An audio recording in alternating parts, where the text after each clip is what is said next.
राधे राधे दोस्तों, कैसे हैं आप सब। दोस्तों, हमारे YouTube चैनल पर आपका स्वागत है।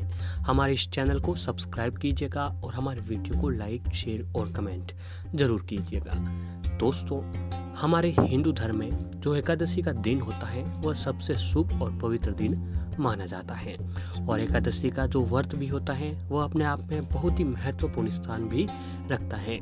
हमारे हिंदू धर्म में प्रत्येक वर्ष 24 एकादशियाँ आती हैं, लेकिन दोस्तों कई बार अधिक मास या फिर मल मास आ जाता है तो इनकी जो संख्या है वह बढ़कर 26 हो जाती है। दोस्तों, इस दिन यज्ञ करने से वाजपेयी यज्ञ का फल मिलता है और पापियों के पाप को नाश करने के लिए इससे बढ़कर इससे अच्छा दिन और कोई नहीं होता है, क्योंकि दोस्तों जाने अनजाने में हम लोगों से ज़रूर कुछ न कुछ कभी बार कोई गलती हो जाती है और दोस्तों जाने अनजाने में भी कोई पाप हो जाता है। तो ऐसे में इन सभी पापों को नाश करने के लिए, इन सभी पापों से मुक्ति पाने के लिए हमें एकादशी के दिन व्रत अवश्य रखना चाहिए और भगवान विष्णु जी की पूजा आराधना अवश्य करनी चाहिए, क्योंकि दोस्तों ये जो एकादशी का दिन होता है वो भगवान विष्णु जी का दिन माना जाता है और एकादशी का दिन भगवान विष्णु जी का ही दिन होता है, उन्हें समर्पित किया गया है।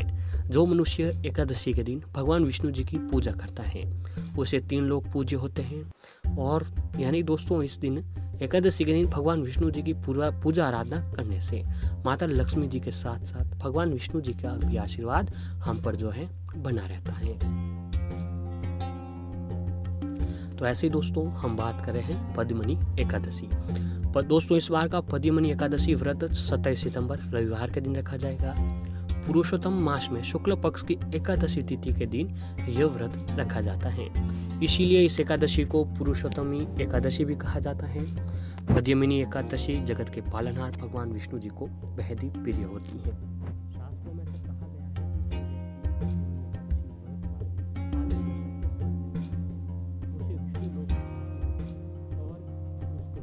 भगवान विष्णु और माता लक्ष्मी जी की कृपा भी जो है वो बनी रहती है। दोस्तों एकादशी तिथि सुबह 6:02 से शुरू हो जाएगी और एकादशी तिथि समाप्त जो होगी वो 28 सितंबर सुबह 7:50 तक की एकादशी रहने वाली है। अधिक मास भी दोस्तों भगवान विष्णु जी का महीना माना गया है। अधिक मास इस महीने के जो स्वामी हैं वह भगवान विष्णु जी ही माने जाते हैं और अधिपति भी भगवान विष्णु जी है, इसीलिए इस महीने में भगवान विष्णु जी की पूजा अर्चना की जाती है। कहते हैं इस व्रत को करने वाला हर प्रकार के दुखों से छूट जाता है और अंत में उसे बैकुंठ धाम की प्राप्ति होती है। आपको बता दें कि दोस्तों ये एकादशी रविवार के दिन को पड़ रही है, इसलिए इसका महत्व और भी ज़्यादा बढ़ चुका है, क्योंकि दोस्तों जिस तरीके से अधिक मास 3 साल में एक बार आता है उसी प्रकार एकादशी भी 3 साल में ये एक बार ही आती है। तो ऐसे ही दोस्तों इस दिन एकादशी के दिन भगवान विष्णु जी की तो पूजा हमें करनी चाहिए, साथ में अगर दोस्तों भगवान सूर्य देव की भी विशेष पूजा अर्चना करनी चाहिए, क्योंकि दोस्तों रविवार का दिन भगवान सूर्य देव का दिन माना गया है।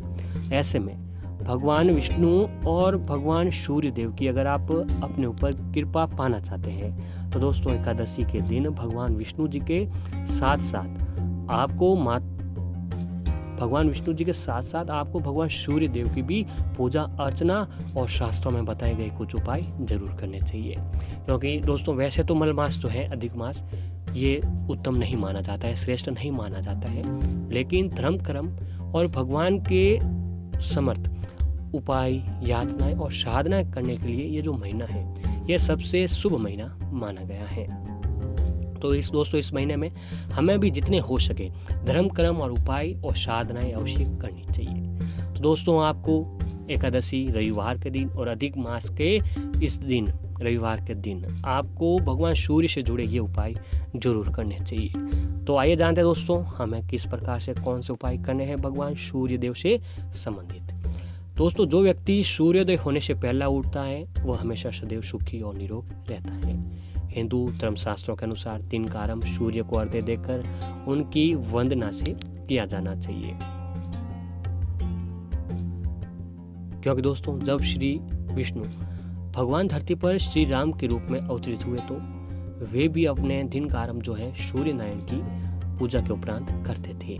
मान्यता है कि इनकी कृपा दृष्टि से रोग और शोक नष्ट हो जाते हैं। सूर्य देव को प्रत्यक्ष देवता भी कहा जाता है, क्योंकि दोस्तों उन्हें हमें मूर्त रूप से भी देख सकते हैं, अर्थात इनका हर कोई हम साक्षात दर्शन भी कर सकते हैं। सूर्य की शक्तियों का मुख्य स्रोत उनकी पत्नी उषा और प्रत्युषा है।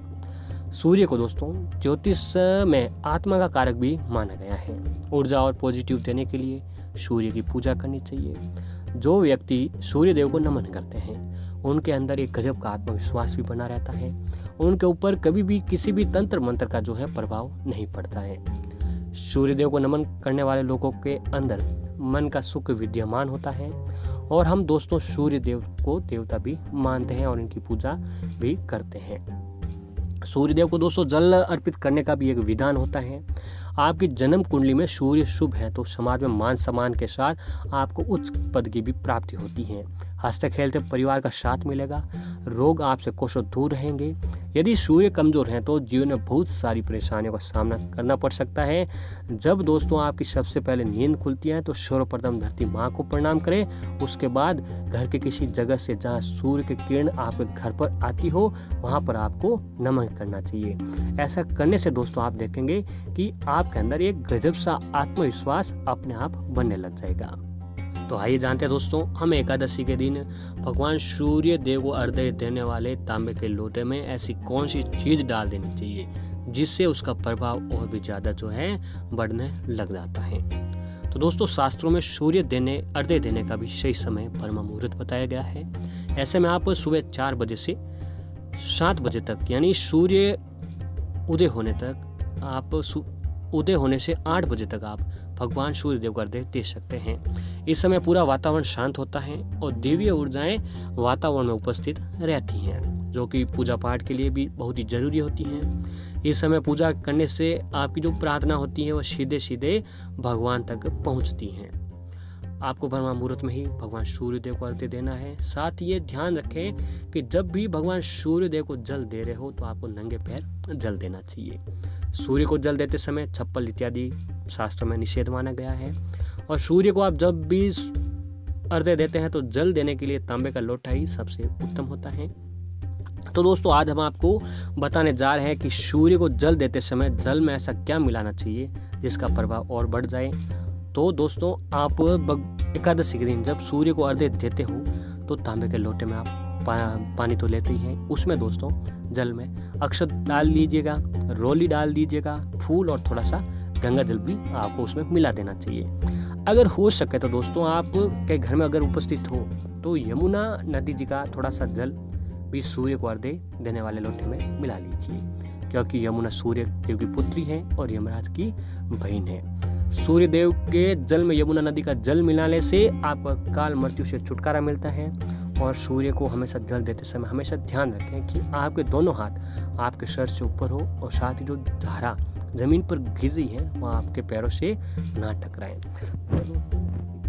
एकादशी तरीके से और ये उपाय आप करते हैं तो दोस्तों आपके कुंडली में जो भी दोस्त हैं वो खत्म होते हैं और आपके ऊपर आपके अंदर भगवान विष्णु जी का तो आशीर्वाद बनते ही है, भगवान सूर्य देव का भी आशीर्वाद मिलेगा और आपके अंदर एक गजब सा आत्मविश्वास भी आपको अपने के अंदर देखने को मिलेगा। और दोस्तों सूर्य देव को चढ़ाया गया जल आप अपने पौधों के घरों में भी दे सकते हैं, इससे वो किसी के पैर के नीचे नहीं आता है। सूर्य देव को चढ़ाया गया जल किसी के पैर के नीचे आ जाता है तो आपका अर्घ्य देने का भी लाभ आपको नहीं मिलता चाहिए। और ऐसे में सूर्य देव को जो आप जल चढ़ाते हैं उसमें थोड़ा सा पानी बच जाता है तो उसे पानी बचा लीजिए, उसको आपको अपने घर हाथ में लेकर घर की चारों दिशाओं में छिड़क देना चाहिए।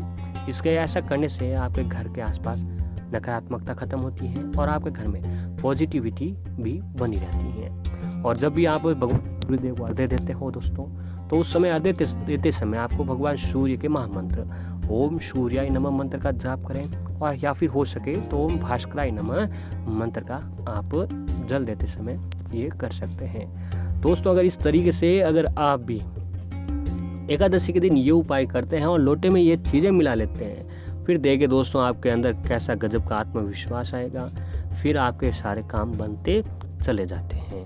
तो दोस्तों आप भी एकादशी के दिन इन उपायों को जरूर अपनाइएगा और हमारे इस चैनल को सब्सक्राइब जरूर कीजिएगा।